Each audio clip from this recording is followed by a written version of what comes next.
బైబిల్లో పాత నిబంధన, కొత్త నిబంధన అనే రెండు భాగాలుగా బైబిల్ విభజింపబడింది. సో యేసు ప్రభు పుట్టక ముందు ఉన్నది పాత నిబంధన, యేసు ప్రభు పుట్టుక కానించి ఉన్నది క్రొత్త నిబంధన. గ్రంథాలు రెండైనా అంటే యేసు ప్రభు పుట్టుక విభజించింది. ఏమైనా అంటే ఈ బైబిల్లో మొత్తం ఎన్ని పుస్తకాలు ఉన్నాయి? 66 పుస్తకాలు. ఈ 66 పుస్తకాలు కూడా యేసు ప్రభు గురించే చెప్తాయి. ఈ 66 పుస్తకాలు కూడా ఎవరి కోసం? యేసు ప్రభు గురించే చెప్తాయి, ఇంకెవరి కోసం చెప్పదు. అంటే యేసయ్య గురించి ఖచ్చితంగా మనం చెప్పుకోవాలన్నమాట. ఎందుకంటే ఆయన దేవుడు, ఆయన ఏమై ఉన్నారు, ఈ విషయాలన్నీ మనం అర్థం చేసుకోవడానికి ఈ పుస్తకం ఉపయోగపడుతుంది. అందుకే ఈరోజు ఈ పుస్తకాన్ని ఏం చేయాలి? చదువుతూ ప్రతి పేజీలో యేసు ప్రభుని చూడడానికి ప్రయత్నించాలి. ప్రతి పేజీలో మీకు ప్రతి పేజీలో కూడా లోతుగా విశ్లేషిస్తూ చూస్తే ఖచ్చితంగా యేసు ప్రభు మీకు కనిపిస్తారన్నమాట. చూడండి, కొంతమంది డ్రా చేస్తారు పిక్చర్స్, కొన్నిసార్లు క్రాఫ్ట్ చేస్తారు మొక్కలు. అవి కూడా కొంచెం చూస్తే యేసుప్రభు ముఖం గెడ్డం అన్నట్లు కనిపించేటట్లు కట్ చేస్తారు కదా. అంటే యేసుప్రభు రూపాన్ని అందులో చూస్తూ క్రియేట్ చేస్తారు. అది క్రియేషన్, వాళ్ళ యొక్క టాలెంట్ని బట్టి. అలాగా మనం కాస్త ఆత్మనేత్రాలు తెరుచుకొని మనసు పెట్టి కానీ ప్రతి పేజీలోని వచనాలు చదువుతుంటే అందులో యేసు ప్రభు మీకు ఖచ్చితంగా కనిపిస్తారనమాట. బైబిల్ అలా చదవాలి. అయితే యేసు ప్రభు యొక్క జన్మ గురించి ఈ క్రిస్మస్ వేడుకలు ఎక్కువ చెప్పుకుంటాం. కొంతమంది నవంబర్ మాసంలో స్టార్ట్ చేస్తారు. మా పిఠాపురంలో నవంబర్ 25వ తారీఖున షాడో క్రిస్మస్ జరిపించేశారు. అప్పటి నుంచి అలా జరుగుతూ ఉన్నాయి. అలా నవంబర్ నుంచి మొదలుపెట్టి జనవరి వరకు కొంతమంది జరిపించుకుంటూనే ఉంటారు. యేసు ప్రభు భూమి మీద జన్మించారనేది వాస్తవం, ఇది కథ కాదు. అనగనగా యేసు పుట్టిన కాదు, యేసు ప్రభు జన్మించారు. ఆయన జన్మించినప్పుడు రోమన్ సామ్రాజ్యాన్ని అధినేతగా ఎవరు కంట్రోల్ చేస్తున్నారు? సీజర్. యూదుల్ని ఎవరు పరిపాలిస్తున్నారు? The great Herod. The great Herod. So వాళ్ళు పరిపాలన కాలంలో యేసు ప్రభు జన్మించడం అనేది జరిగింది. కనుక యేసు ప్రభు జన్మ అనేది పర్టికులర్గా మీకు డేట్ కాలిక్యులేషన్ తెలియదు కాబట్టి క్రిస్మస్ లేదనకూడదు. క్రిస్మస్ అనేది యేసు పుట్టుక గురించి చెప్పేది. యేసయ్య పుట్టుక, పుట్టారన్నది నిజమైతే క్రిస్మస్ సెలబ్రేషన్ చేసుకోవటం తప్పేమీ లేదు. కానీ క్రిస్మస్ సెలబ్రేషన్లో యేసుని గురించి మాత్రమే మనం చెప్పుకోవటం ప్రాధాన్యమైన విషయం. దానికి దాచేసి ఇంకేవేవో చేసామనుకో మనం నష్టపోతాం అన్నమాట. అందుకని క్రిస్మస్ వేడుకల్లో ఎక్కువ శాతం వాక్యానికి ప్రాధాన్యత ఇవ్వటం చాలా మంచిది. ఇంచుమించు 2000 సంవత్సరాల క్రితం యేసు ప్రభు వారు ఈ లోకంలో జన్మించారు. ఎక్కడ జన్మించారు? యెరూషలేము దేశంలో, యూదయ రాష్ట్రంలో బెత్లెహేమ్ అనే ఒక పట్టణంలో. లిసన్, బాగా వినండి. మనది ఏ దేశం? భారతదేశం. మనది ఏ రాష్ట్రం? ఆంధ్రప్రదేశ్. మీ దేవురు వేమవరపుకోట, మాది పిఠాపురం. అలాగా ఈ ప్రపంచంలో భారతదేశమే కాదు, ఇంకా చాలా దేశాలు ఉన్నాయి. అలాగే ఇస్రాయిల్ అనేది ఒక దేశం. ఈ ఇస్రాయిల్ దేశం ఒక ప్రత్యేకత ఉంది. పరలోకంలో ఉన్న దేవుడు ఈ భూమి మీద, చెడిపోయిన ఈ భూమి మీద తన కొరకు ఒక దేశాన్ని ఏర్పాటు చేసుకున్నాడు, ఒక జాతిని ఏర్పాటు చేసుకున్నాడు. ఆ జాతి ఇస్రాయిల్, హెబ్రీలు లేక యూదులు. వాళ్ళు నివసించే దేశమే ఇస్రాయేలు దేశం. ఈ దేశ ప్రపంచ పటంలో నడుబొడ్డున ఉంది, అంటే సెంటర్ అన్నమాట, మధ్యలో ఉంది. ఈ మధ్యలో ఉన్న ఈ దేశానికి క్యాపిటల్ సిటీ ఇస్రాయేల్ దేశంలో ఇస్రాయేల్ పట్టణమే క్యాపిటల్ సిటీ. ఈ ఇస్రాయేల్ పట్టణానికి కొంచెం దిగువన ఒక చిన్న పట్టణం ఉంది. ఆ పట్టణం పేరే బెత్లెహేమ్. మనకి క్యాజువల్గా చిన్నప్పటి నుంచి అలాగా కొట్టుకుని పోతే ఇంతకుముందు ఈయన పశువులు పాక కూడా వేసేవాడు కదా. ఇప్పుడు వేసారో లేదో వేయలేదు. మాట మనసు వచ్చిందో మరి ఏంటో తెలియదు. హల్లెలూయా. పశువులు పాక దాని మీద చాలా ప్రసంగాలు చేసేసుకుంటాం కదా, అలవాటు అయిపోయింది అంతే. బైబిల్లో అలాగేమీ లేదు కనుక బైబిల్ ఏముంది చాలా జాగ్రత్తగా మనం ఆలోచన చేయాలి. సరే, ఇప్పుడు ఇస్రాయేల్ దేశం 5 రాష్ట్రాలు. ఎన్ని రాష్ట్రాలు? ఇలాగండి, 5 రాష్ట్రాలు. మీరు బైబిల్ వెనకాల మ్యాప్ ఉంటుంది, ఆ మ్యాప్ చూస్తే తెలుస్తుంది. సో పైన ఒక రాష్ట్రం ఉంటుంది, అది యూదయ రాష్ట్రం. ఏ రాష్ట్రం? సో యూదయ అనే రాష్ట్రంలో యోసేపు అనే ఒక మనుషుడు గురించి ఇక్కడ రాయబడింది. ఏంటి? యూదయ రాష్ట్రంలో ఏ ఊరు? బెత్లెహేమ్ అనే ఊరికి సంబంధించిన వ్యక్తి పేరే యోసేపు. ఈ యోసేపు ఈ జన్మించిన వంశం ఉంది కదా, ఈ వంశము మత్తయి చాలా స్పష్టంగా యోసేపును ఉద్దేశిస్తూ రాసుకుంటూ వచ్చాడు. 1వ అధ్యాయంలో మీరు తర్వాత చదువుకోండి. అబ్రాహాము కాడి నుంచి మొదలు పెట్టాడు. అబ్రాహాము కుమారులు, ఏ కుమారుడి నుంచి ఈ యోసేపు వచ్చాడు. అబ్రాహాం తర్వాత దావీదుని ఎక్కువ కోట్ చేస్తాడు. దావీదుకు కుమారులు ఉన్నారు, అందులో ఒక కుమారుడు సొలొమోను. సొలొమోను రాజ్య పరిపాలన చేశాడు. నా వైపు చూడండి అమ్మా. దావీదు రాజ్య పరిపాలన చేశాడు, దావీదు కుమారుడు సొలొమోను రాజ్య పరిపాలన చేశాడు. అలాగే అతని వంశంలో ఈ చాప్టర్ చదివితే తెలుస్తుంది, ఆ రాజులు పరిపాలన చేసిన రాజవంశములో నుంచి ఈ మరియను ప్రధానం చేసుకున్న యోసేపు జన్మిస్తారు. ఎవరు జన్మించారు? యోసేపు అన్నమాట. అంటే ఇప్పుడు యోసేపుది ఏ గోత్రం చెప్పండి? యోధా గోత్రం. గట్టిగా చెప్పాలా? యోధా గోత్రం. గట్టిగా చెప్పాలా? ఎవరు ఈ యోధా? యాకోబు యొక్క 12 మంది పిల్లల్లో ఒకడు. సో దేవుడు ప్రియులరా, యాకోబుకి ఇచ్చిన 12 మంది పిల్లల్లో యూదా తన వంశం, లేవి తన వంశాన్ని దేవుని పని చేయడానికి దేవుడు ఏర్పాటు చేసుకున్నాడు. యోధా వంశం, యోధా పిల్లలు రాజులు పరిపాలించాలి. లేవైన ఆయన పిల్లలు ఏం చేయాలి? యాజకత్వం, దేవుని పని చేయాలి. అది గొర్రెలు మేపటమైన, అంటే వధించే గొర్రెలు, బలి పశువుగా వధించే గొర్రెలు. ఈ టెంట్ లాంటివి, టాబర్నకల్ ఉండేది ప్రత్యక్ష గుడారం. టెంట్ తీయాలన్నా, పోల్స్ పాతాలన్నా, ఈ తాడు చుట్టాలన్నా, ఈ పనులన్నీ ఎవరు పడతారు చేయకూడదు, లేవి పిల్లలే చేయాలి. ఎవరు పడితే వాళ్ళు చేస్తే వాళ్ళు చచ్చేవారు పాత నిబంధనలో. అంటే దేవుడు ప్రియులను తన పనికి ఎవరిని ప్రత్యేకపరుచుకున్నారో వాళ్ళే చేయాలి. దేవుడు పద్ధతులు మారు, దేవుని ఆలోచన మారదు. ఈ రోజుల్లో మనం ఇష్టం వచ్చినట్టు చేసేస్తాం. చర్చ్ యాక్టివిటీస్ కానీ దేవుని పని ఎవరు పడితే వాళ్ళు చేయకూడదు. చూశారు? చాలా జాగ్రత్తగా ఉండాలి. ఈ దినాల్లో మరణం వెంటనే రావట్లేదు కాబట్టి కాలం కొట్టుకుపోతుంది. కానీ ఒక దినం జడ్జిమెంట్లో మనం నరకానికి పోయే ఛాన్స్ ఉంది. అందుకని దేవుని పని చేసే వాళ్ళు కూడా ఏర్పరచబడిన వారు, నియమించబడిన వారు, దేవుడు కోరుకున్న వారు చేయటం అనేది చాలా ముఖ్యం. మరి నాయన సెల్ ఆపు. దేవునికి స్తోత్రం. హల్లెలూయా. దేవుడు ఎవరు? ప్రభు. ఆయన దేని పరిపాలన చేస్తున్నాడు? సర్వలోకాలను, ప్రపంచంలోనూ ఆయన పరిపాలన చేస్తున్నాడు. ఆయన ఏది కలుగు చేశాడో వాటన్నిటిని ఆయన పరిపాలన చేస్తాడు. చూడండి, ఇప్పుడు మనకు తుఫాన్ కదా, సైక్లోన్ అయినా తుఫాను గురించి కూడా బైబిల్ ఏముంది? దేవుని ఆజ్ఞను నెరవేర్చే తుఫాను. 149 148 కీర్తనలు ఈ మాటలు మనకు వినిపిస్తాయి.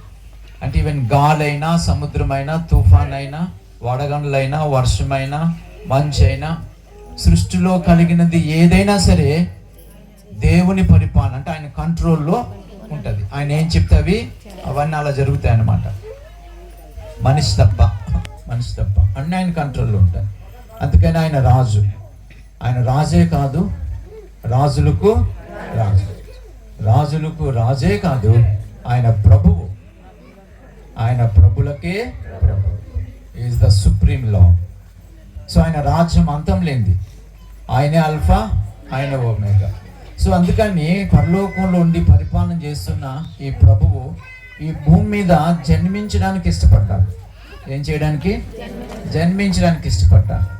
సో ఆయన కాలం పరిపూర్ణమైనప్పుడు ఈ లోకంలో కన్య మరియ గర్భాన్న జన్మించవలసి వచ్చింది.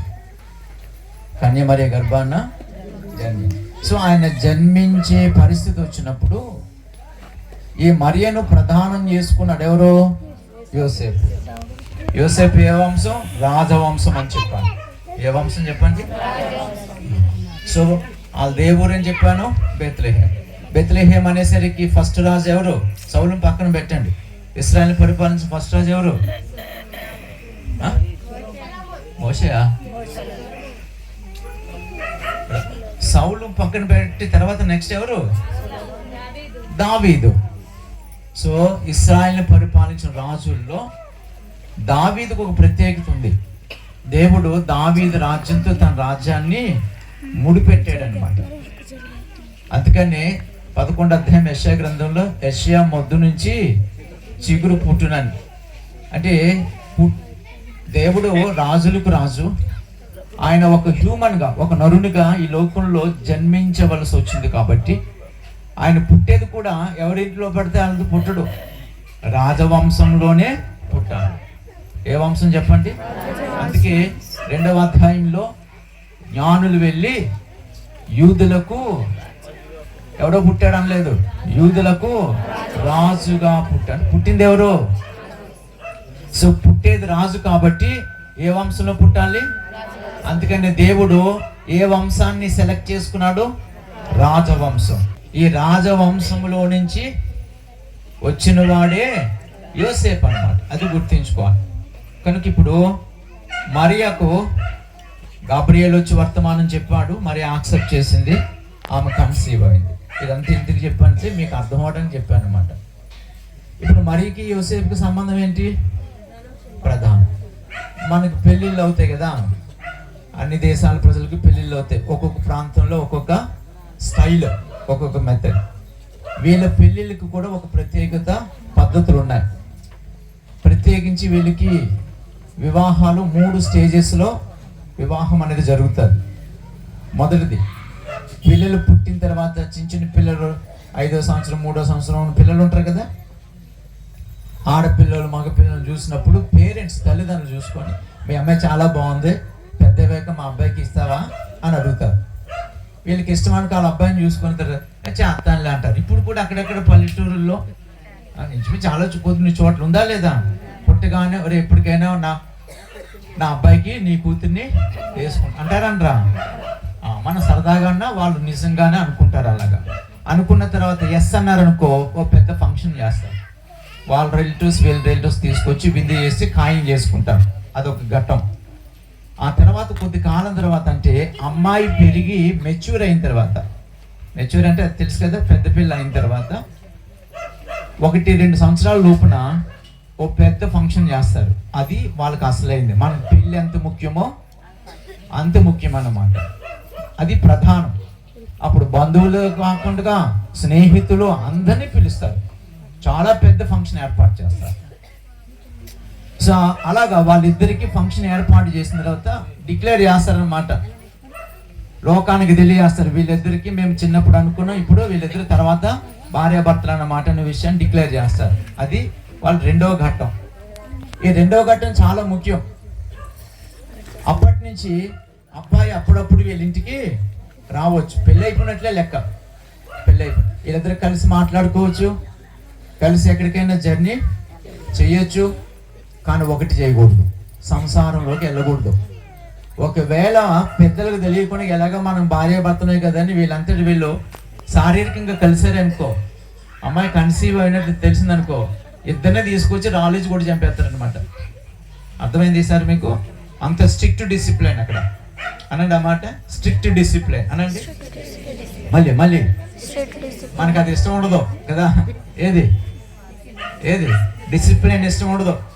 అసలు దేవుడే స్ట్రిక్ట్ డిసిప్లిన్ మేనర్స్ కలిగి ఉన్నవాడు.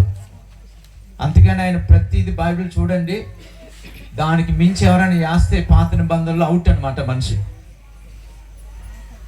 ఇప్పుడు కూడా అదే దేవుడు, మారని దేవుడు. మనం పట్టించుకోకుండా ఇవన్నీ ఇష్టం వచ్చినట్లు భక్తి చేసేస్తే రేపు పొద్దుడు వచ్చినప్పుడు జడ్జిమెంట్ డేని ఆయన అంటాడు, అక్రమము చేయవార్లారా. అంటే క్రమాన్ని తప్పి ఏదేదో చేసేసావు, మీరెవరో నాకు తెలియదు. నేను తెలియపోవటం ఏంటి ప్రభా అని చెప్పి మనం ఎన్ని మాటలు మాట్లాడినా ఆయన అంటాడు, నాకు తెలియదు. అప్పుడు మన పరిస్థితి ఏమవుతుందో ఆలోచించుకోండి. అప్పుడు ఎక్కడికి వెళ్ళేది? నరకమే. చూసారు? అందుకనే డిసిప్లిన్ మేనర్స్ని ఫస్ట్ నుంచి మనం ఫాలో అవుతూ మన పిల్లలకి ఏం చేయాలి? నేర్పించాలి. మన పిల్లలకి మనం నేర్పించకపోతే మన పిల్లలు చాలా నష్టపోతారు. రేపు పొద్దుట వాళ్ళ జీవితం విచ్చలవిడిగా అవుతుంది అనమాట. మీరు వాళ్ళు చెప్పినట్లు వినాలి, మీరు చెప్పినట్లు వాళ్ళు వినాలి యాక్చువల్గా. కానీ రేపు పొద్దుట ఏమవుతుంది? వాళ్ళు చెప్పినట్లు మీరు వినాలన్నమాట. అది ఏదో సామెత ఉంది కదా, గుడ్డొచ్చి కోడిని, కోడొచ్చి గుడ్డొచ్చి కోడిని ఎక్కిరించింది ఏదో అంటారు కదా. అలాగా అది పూర్తిగా నాకు తెలియదు. ప్రైజ్ లార్డ్ అంటే చెప్దాం హల్లెలూయా. డిసిప్లిన్ అనేది చాలా ముఖ్యం. యూదులు అది స్ట్రిక్ట్గా ఉంటుంది. ఎందుకంటే యూదులు దేవుని చేత నియమించబడిన ప్రత్యేకమైన జనాంగం. ఇప్పుడు కూడా అంతే. మీరు నమ్మరు కానీ ఇశ్రాయేల్ దేశంలో రియల్ జూయిష్ పీపుల్ అంటే నిజమైన యూదులు ఏ బట్టలు పడితే ఆ బట్టలు వేరు. జీన్ ప్యాంట్లో, మెరుపుల షర్ట్లో, మెరుపుల చీరలో అలాంటి కట్టరు. వాళ్ళ ట్రెడిషన్ ఏదైతే ఉందో అదే. ఇప్పుడు ముస్లింలను చూస్తారు కొంతమందిని, అలాగా వీళ్ళు వైట్ క్లాత్ ఇలా రోప్ లాగా వేసుకొని పైన వైట్ క్లాత్ని కప్పుకొని దాని మీద రింగ్ లాగా పడిపోకుండా చుట్టుకుంటారు. ఆడోళ్ళు మగోళ్ళు గందే రకరకాల రంగుల బట్టలు వాళ్ళు. ఇశ్రాయేల్ దేశంలో అన్ని ప్రపంచంలో వాళ్ళు అందరూ అక్కడ ఉన్నారు. మీరు వాళ్ళని చూసి మాట్లాడకండి, రియల్ జూయిస్ గురించి మనం మాట్లాడుకోవాలన్నమాట. ఈ రోజుకు కూడా వెరీ స్ట్రిక్ట్గా వాళ్ళు ఉంటారన్నమాట. దేవునికి స్తోత్రం చెప్దామా? గట్టిగా చెప్దామా? హల్లెలూయా. సో రెండవ ఘట్టం చాలా ముఖ్యం. మళ్ళీ కొన్ని సంవత్సరాలు అయిన తర్వాత, ఒక 6, 7, 8 సంవత్సరాలు అయిన తర్వాత, ఒక 18, 20 సంవత్సరాల వయసు వచ్చిందనుకో అమ్మాయి వీళ్ళు అర్థం చేసుకున్నారు, కాపురంగా పనికొస్తారు, ఆరోగ్య రీత్యా అన్ని రీతిలో బాగుంటుంది, ఈసారి మీరిద్దరూ భార్యాభర్తలుగా కాపురము చేసుకోవచ్చు అని వాళ్ళు పంపిస్తారు. ఏం అర్థమైందా? ఇలా 3 ఘట్టాలు ఉంటాయి ఎవరిలో? యూదుల యొక్క వివాహాల్లో. సో ఇప్పుడు ఇదంతా ఎందుకు చెప్పినట్టు ఇది చాలా ముఖ్యం అన్నమాట. ఇక్కడ రెండవ ఘట్టం అయిందంటే వారు భార్యాభర్తల కిందే లెక్క, సంసారం తప్ప, ఫ్యామిలీ లైఫ్ తప్ప. సో రెండవ ఘట్టం అవ్వింది ఎవరికి? యోసేపుకు, మరియకు. సో మరియది ఏ ఊరు? ఏదో చెప్పాను పర్లేదు. మరియది సరే. మరియది ఎవరు చెప్పారు? ఏం పేరమ్మా? సియోన్ కుమారి గారికి పాపం చప్పట్లు కొట్టండి. వెరీ గుడ్, చాలు, థ్యాంక్ యూ. మరియది ఏ ఊరు? నజరేత్ అనే ఊరు ఏ రాష్ట్రం? గలిలయ రాష్ట్రం. ఏ రాష్ట్రం చెప్పండి, గట్టిగా చెప్పాలా? యోసేపు దేవురు బేత్లెహేం, చిన్న పట్టణం. ఏ రాష్ట్రం? యూదే రాష్ట్రం. చెప్పండి సార్. మరి దేవురు మరియది నజరేత్. ఏ రాష్ట్రం? గలిలయ రాష్ట్రం. యూదే రాష్ట్రం మ్యాప్లో పైన ఉంటుంది, గలిలయ రాష్ట్రం కింద ఉంటుంది. ఈ 2 రాష్ట్రాలకు మధ్య ఇంకో రాష్ట్రం ఉంటుంది. ఏ రాష్ట్రం? సమరియా, అంటే యూదయ రాష్ట్రం. చాలా జాగ్రత్తగా వినాలి. యేసు ప్రభు మరియు 9 మాసాలు మోసి బిడ్డను కనేటప్పుడు వాళ్ళు ఎక్కడున్నారు? కింద ఉన్నారు. అంటే ఎక్కడ? గలిలయ రాష్ట్రం నజరేత్. అక్కడి నుంచి బయలుదేరి హుటాహుటిన 9 మాసాలు మోసి బిడ్డను కనడానికి సిద్ధంగా ఉన్న సమయంలో ప్రయాణం చేసి యూదయ రాష్ట్రం వెళ్ళి బెత్లెహేము, సొంతూరు బెత్లెహేం కదా యోసేపుది, అక్కడికి వెళ్ళారంటే మాటలేం కాదు. ఇప్పట్లాంటి సౌకర్యాలు ఉన్నాయా? ఒకసారి మరియను ఒకసారి ఊహించుకోండి, ఎంత బాధపడింది యోసేపు. ఆగాగా వెళ్ళాలి కదా, కొన్ని దినాలు కొండలు కదా, అప్ అండ్ డౌన్స్. పేదోళ్ళు వీళ్ళు, పేదోళ్ళు కాబట్టి గుర్రాల మీద ఒంటెల మీద వెళ్ళారు. కానీ మరీ నడవటం కష్టం కాబట్టి బహుశా ఏ గాడిదనో ఎరువు తెచ్చుకొని ఉండొచ్చు. ఎవరు? యోసేపు. ఇంత జటిలమైన పరిస్థితి. అర్థమైందా? మనం ఏదో చూపించేస్తాం, ఏదో అనేసుకుంటాం. నిజంగా మరీ రేపు పరలోకి వెళ్ళాక, అమ్మా ఆ దినం నువ్వు ఎలా మోసావు, ఎలాగా జర్నీ చేసావు అని అడగని చెప్తుంది అనమాట. దేవునికి స్తోత్రం. హల్లెలూయా, హల్లెలూయా. సరే, ఇప్పుడు రెండో ఘట్టం అయిపోయిన తర్వాత సడన్ గా గాబ్రియల్ వచ్చాడని చెప్పాను కదా. వచ్చి మరియా యాక్సెప్ట్ చేసి కన్సీవ్ అయింది. మనోడు ఎప్పుడు అప్పుడప్పుడు చూడు కదా. నేను అనుకుంటున్నా, ఇట్స్ మై థాట్, ఇది నా ఆలోచన. వినండి. ఏమండి నేను కన్సీవ్ అవ్వాను, నేను గర్భము జస్ట్ ధరించాను అనేసరికి మనోడు షాక్ తింటాడు కదా.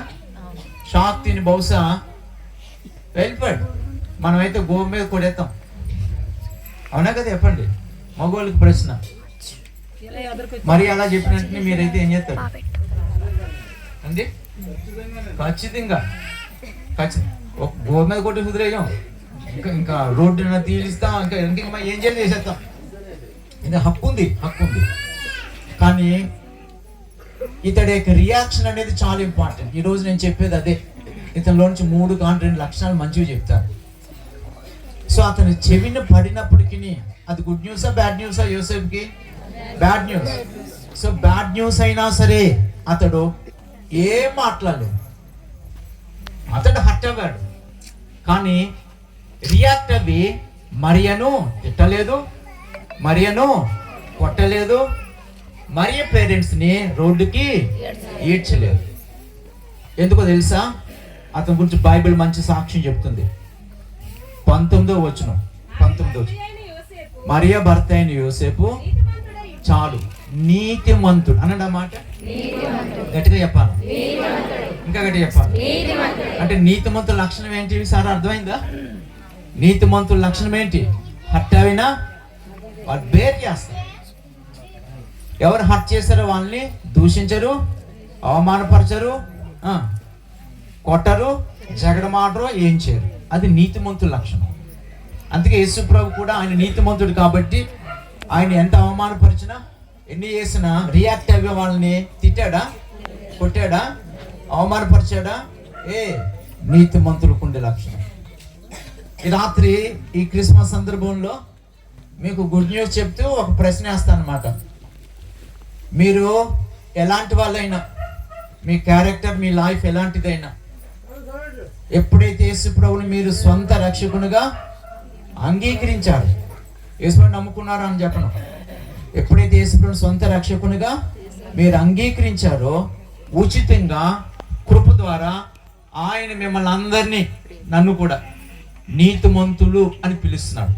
అది గుడ్ న్యూస్. చెప్పలు కొట్టుకుందాం ఒకసారి గట్టిగా. హల్లెలూయా. ఉచితంగా, చాలు ఉచితంగా మనం ఏమవా నీతిమంతులుగా పిలువబడుతున్నాం. చెప్పండి, నీతిమంతులుగా. మీరు దీనికి ఎవిడెన్స్ మీరు కావలిస్తే 2వ అధ్యాయము, 3వ అధ్యాయము, 6వ అధ్యాయము రోమా పత్రికలు ఈ మాటలు, ఎఫెసీలో కూడా మీకు ఆ మాటలు కనిపిస్తాయి. క్రీస్తు రక్తము ద్వారా విమోచింపబడి ఉచితంగా మనము నీతిమంతులుగా పిలువబడ్డాం. అందుకంటే యేసుప్రభుని సొంత రక్షకునిగా అంగీకరించడం. ఒక వచనం చదువుదామే, అప్పుడు మీకు ఆహా అనిపిస్తుంది, అయితే ఏదోలా వెళ్ళిపోద్ది. రోమా పత్రిక 3వ అధ్యాయము 24వ వచనం. కాబట్టి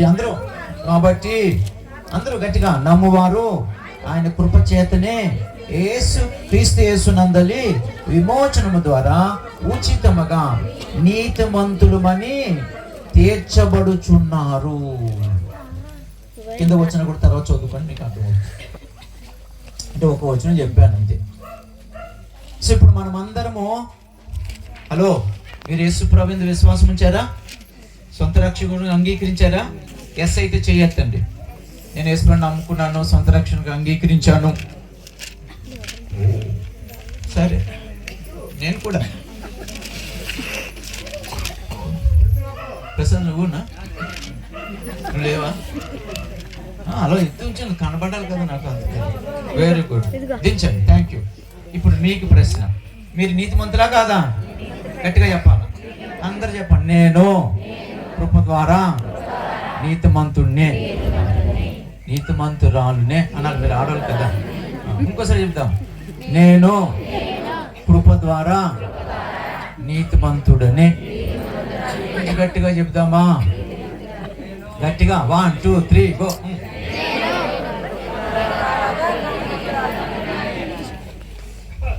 ఆయన చెప్పిన మాట నోటితో ఒప్పుకోండి. ఆత్మీయ జీవితం స్టైల్ కాదు, మౌనం కాదు. బైబిల్ పద్ధతులన్నీ వేరు. ప్రతిదీ నోటితో చెప్పాలి, హృదయంలో విశ్వసించి నోటితో ఒప్పుకోవాలి. అప్పుడే మనం అలా అవుతాం, లేకపోతే నటిస్తాం అన్నమాట. యాక్టర్స్ కంటే ఎక్కువ నటించేది.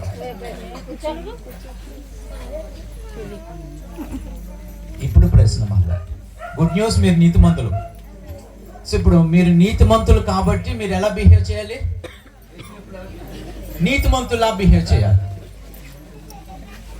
అర్థమైందా? మీరు నీతిమంతులుగా పిలువబడుతున్నారు కాబట్టి ఈ లోకంలో ఉన్నంత కాలంలో మీరు ఎలా బిహేవ్ చేయాలి?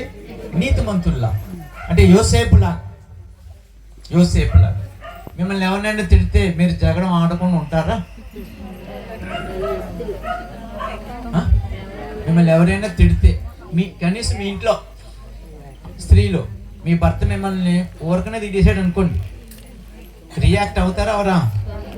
అవుతామన్న వాళ్ళు చేయొద్దండి. ఆడవాళ్ళు పెళ్ళి అయిన వాళ్ళు, పెళ్ళి కాదు, అవుతాన వాళ్ళు చేయొద్దండి. అవ్వనన్న వాళ్ళు చేయొద్దండి. మళ్ళీ రెండో ప్రశ్న వస్తుంది. అందుకని అవుతామా అన్న వాళ్ళు చేయొద్దండి. అమ్మ అవుతావా? చెయ్యొత్తవేమ్మా, అందరూ అనుకోలేదు. నేను అవుతానన్న వాళ్ళు ఇంచుమించు చాలా మంది. అలాగనే భార్య పొరపాటున ఏమైనా మనల్ని అంటే వెంటనే మనం రియాక్ట్ అవుతామా? మా పురుషులు అవుతామన్న వాళ్ళు చేయొద్దండి. కొద్దిమంది అవుతారు, కొద్దిమంది గోపుకి ఇల్లు అనిపిస్తారు. మీరు అందరూ వెరీ గుడ్, థ్యాంక్ యూ. హల్లెలూయా. ఇప్పుడు మనం ఎవరో రియాక్ట్ అవ్వాలా వద్దా? వాక్యానుసారంగా అవ్వాలా వద్దా?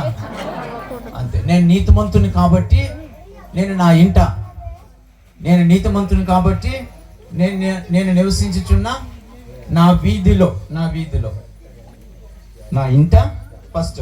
రెండోది నేను నివసించే వీధి, మా దేవుడు పిఠాపురం.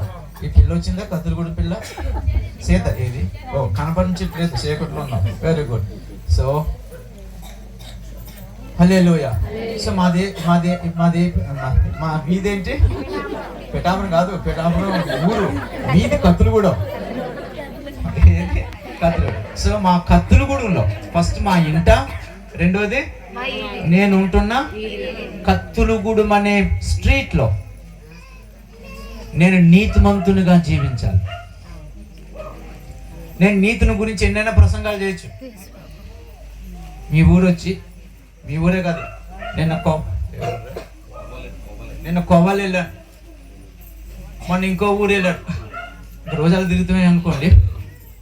సో అక్కడ నేను నీతిమంతున్నే, ఎందుకంటే వాళ్ళకి నేను ఎవరినో పూర్తిగా ఏం తెలుసు ఎలిషా అని, కానీ నా లైఫ్ మంచిగానే కనిపిస్తుంది. So I have good witness they. But real witness ఎక్కడ? మా ఇంటిలో. ఫస్ట్ నేను లేనప్పుడు మా ఇంటికి వచ్చి మా ఆవిడ్ని కానీ మా పిల్లల్ని కానీ ఎలీషా నీతిమంతుడా ఏనా అంటే వెంటనే రియాక్ట్ అవుతాడా? అవడా? పళ్ళు రాలగొడతాడా? కాముగా ఉంటాడా? అడిగి తెలుసుకో. మా వీధిలోకి వచ్చి అడుగు తెలుసుకో. మా వీధిలోకి వచ్చి నేను నీతిని గురించి ప్రసంగించవచ్చు, దాని తగ్గట్టుగా నా లైఫ్ లేకపోతే వేస్ట్. ఇక్కడ కూర్చొని మీరందరూ కూడా అంతే. సో యోసేపు ముసలోడు ఏం కాదు, మంచి వయసులో ఉన్న యవనస్తుడు, ఉడుకు రక్తం కదా. ఏ రక్తం? మనోడికి ఫాస్ట్గా ఉంటుంది ఇంకా కదా. కానీ ఉడుకు రక్తం ఉర్రైకలకి ఇస్తున్నా, బీపీ రేజ్ చేస్తున్నా, బీపీ రేజ్ అయిపోలేదు మనోడికి. ఏమైపోడు? నేను నీతిమంతుని కాబట్టి అలాగే బిహేవ్ చేయాలనుకోండి. తన కోపాన్ని, తన వేదన తనలోనే దాచుకున్నాడు. సో పాత నిబంధనలో నీతిమత్వం అనేది వేరేగా వస్తుంది, మనకైతే కృప ద్వారా ఉచితంగా. పాత నిబంధనలు అలా కాదు. పాత నిబంధనలో నీతి ఎలా వస్తుందంటే ధర్మశాస్త్రము పాటించుడు ద్వారా. ద్వితీయోపదేశకాండం యాక్చువల్ పాత నిబంధన చాలా కష్టం, మనకి చాలా తేలిక కృప ద్వారా. రెండోది పరిశుద్ధాత్మ దేవుని సహాయం చేత. ఓల్డ్ టెస్ట్మెంట్ అలా కాదు. ద్వితీయోపదేశకాండం 6వ అధ్యాయం కనీసం ఆఖరి వచనం మనం చదివితే సరిపోతుంది. 25 వచనం. పాత నిబంధనలో 151 పేజీ బైబిల్ తీయాలి. 151 పేజీ బైబిల్ అందరూ తీయాలి ప్లీజ్. పిల్లలు చదవాలి అందరూ. ఎవరు వస్తారు? 1 2 3 గో. గట్టిగా అందరూ చదవాలి. ఆయన సన్నిధిని మనకు నీతి ఎప్పుడు వస్తుంది? వాళ్ళకి ప్రతిరోజు ఆయన సన్నిధి. అంటే దేవుడు ఎక్కడ ఉంటాడు? అన్ని చోట్ల. ఇక్కడ ఉన్నాడా? సంతలో ఉంటాడా? అన్ని చోట్ల ఉంటాడు. His presence is in everywhere. హల్లెలూయా.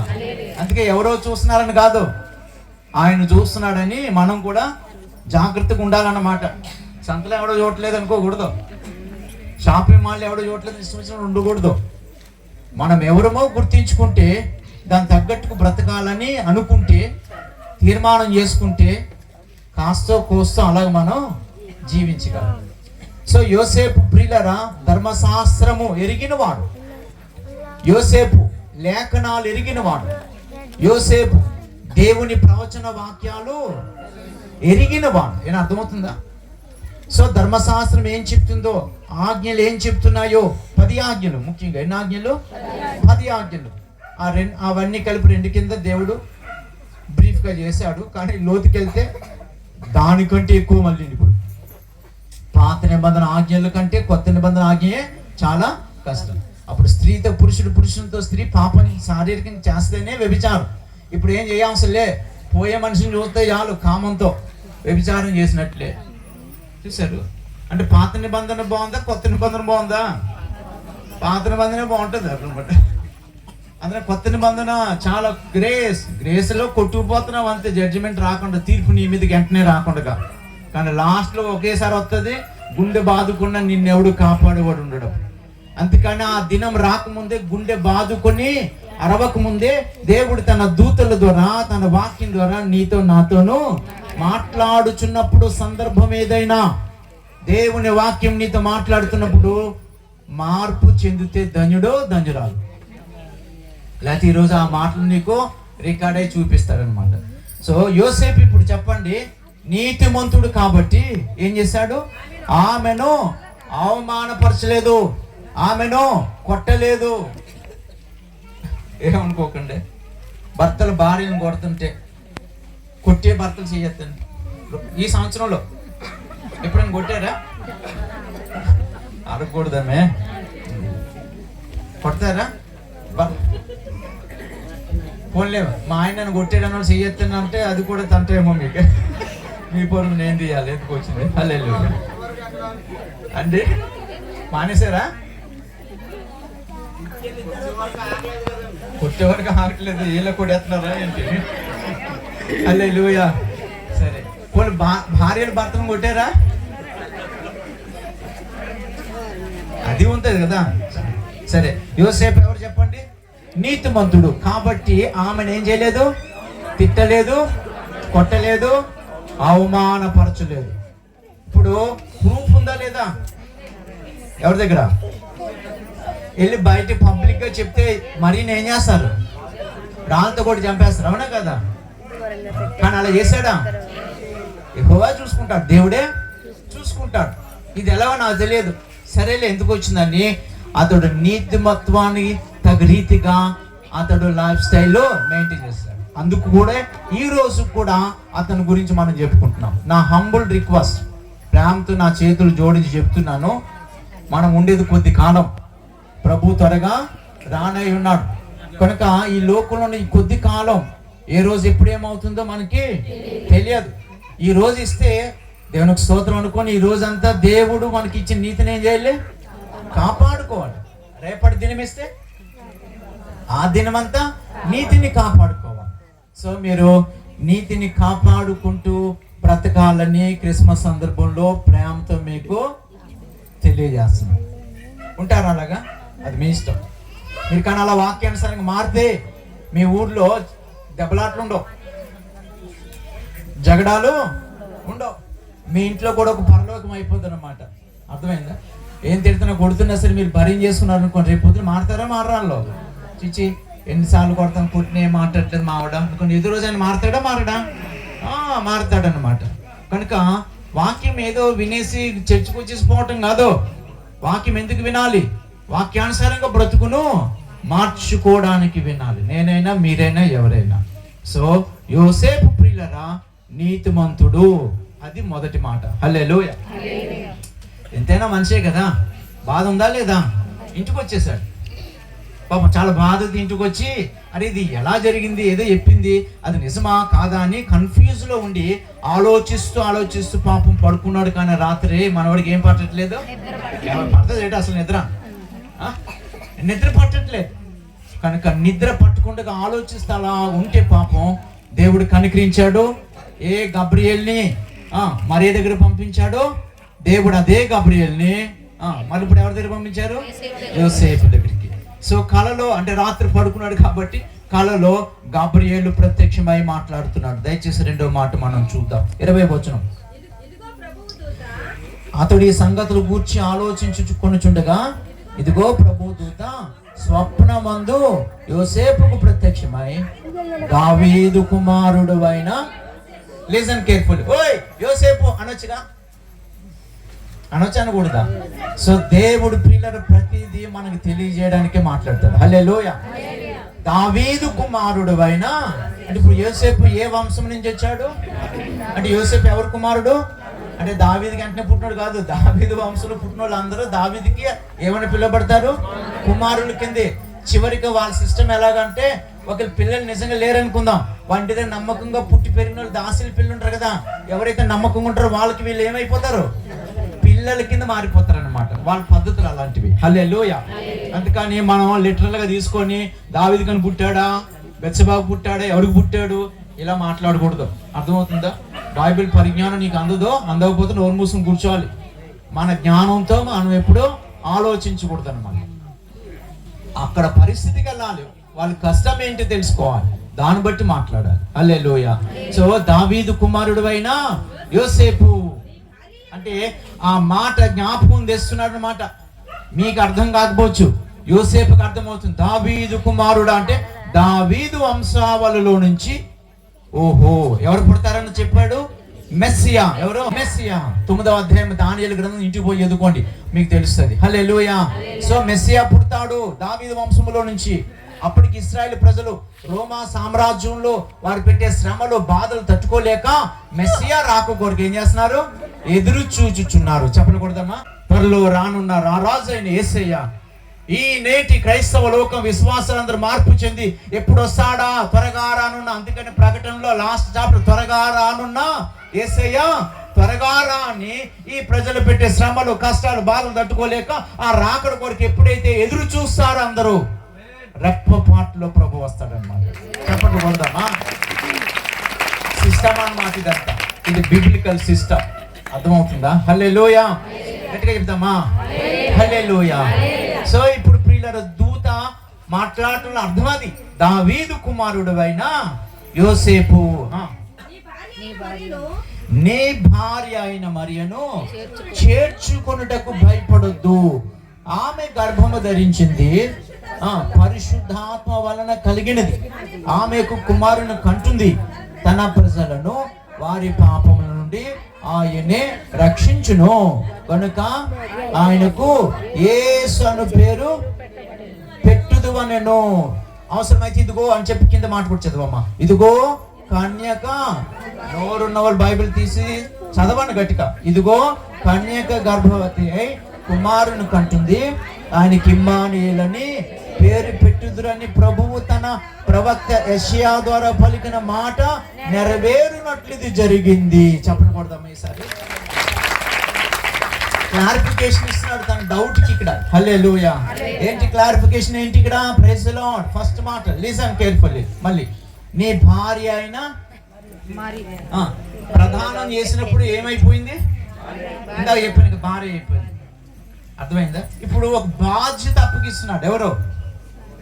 దేవుడు దూత ద్వారా. ఏంటి బాధ్యత?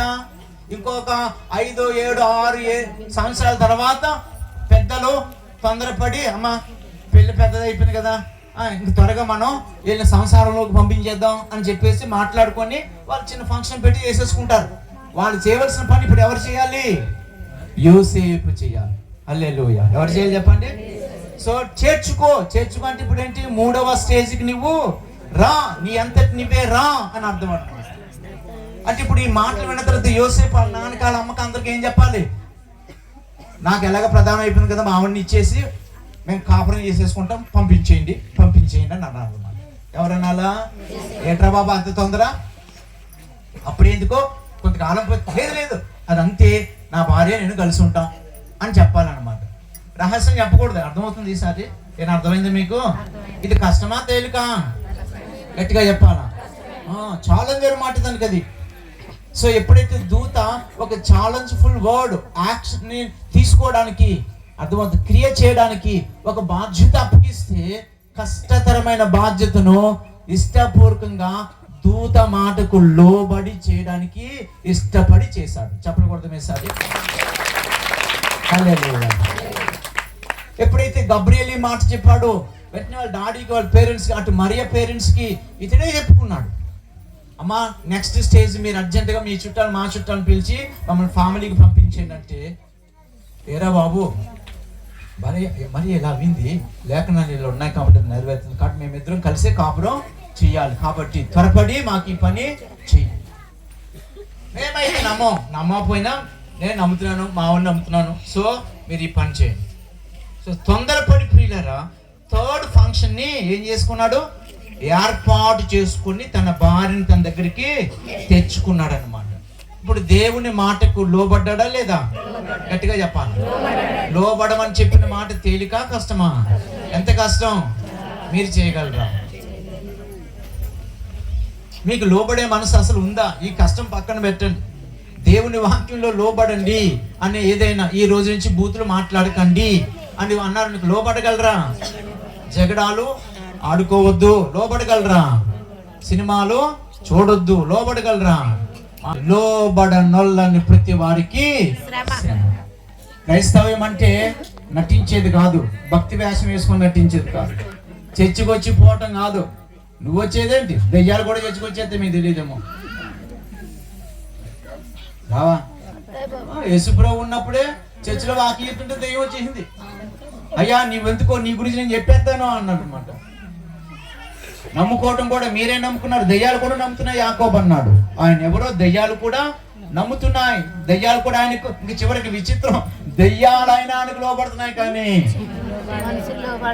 పక్కలతో నవ్వుతూ చెప్పండి, దెయ్యం అయినా లోపడుతుందో మేసేకు, మనం మాత్రం లేదు. చెప్పండి పక్కలతో నవ్వుతూ. ఎంత మంచి వాళ్ళు, చప్పట్లు కొట్టుకొని ఒకసారి. ఇప్పుడు చెప్పండి, లోబడాలా వద్దా? అది మీ ఇష్టం, లోబడాలో వద్దు. రోజు ప్రతి దినం దేవుడు మాట్లాడితే మీరు వాక్యం చదువుతున్నప్పుడు ఈ దినం ఏ వాక్యంలో నుంచి నేను చాప్టర్ చదవచ్చు, చాప్టర్లో ఏదో ఒక వర్డ్ నన్ను టచ్ చేస్తుంది అంటే దేవుడు నాతో మాట్లాడిన మాట. నువ్వు ఇలా ఉండాలి, నేను ఎలా ఉండాలి అనిపిస్తుంది కదా. ఇప్పుడు వాక్యం విన్నప్పుడు మీకు కూడా ఏదో అనిపిస్తుంది కదా, అది దేవుడు మాట్లాడిన మాట. నేను నీతిమంతులుగా యోసేపు అలా ఉంటే నేను ఉండకూడదా, నేను ఉండాలి అని అనిపించింది అనుకో, అది ఎవరు మాట్లాడిన మాట? ఆ మాట మీరు వెంటనే ఏం చేయాలి? లోబడాలి. అంటే క్రియగా మారిపోవాలన్నమాట, వెంటనే అలా జీవించాలన్నమాట ప్రతిరోజు. కనుక దేవునికి ఇష్టమైనది ఎవరో తెలుసా? ఆయన మాటకు వెంటనే లోబడి జీవించే వాళ్ళు ఇష్టం. సో మీరు దేవునికి ప్రియులారా, ఈ క్రిస్మస్ సందర్భంలో లోబడే జనాంగంగా మారిపోండి. హల్లెలూయా. దేవుడు ఎంత కష్టమైంది చెప్పినా సరే మీరేం చేయాలి? లోబడాలి.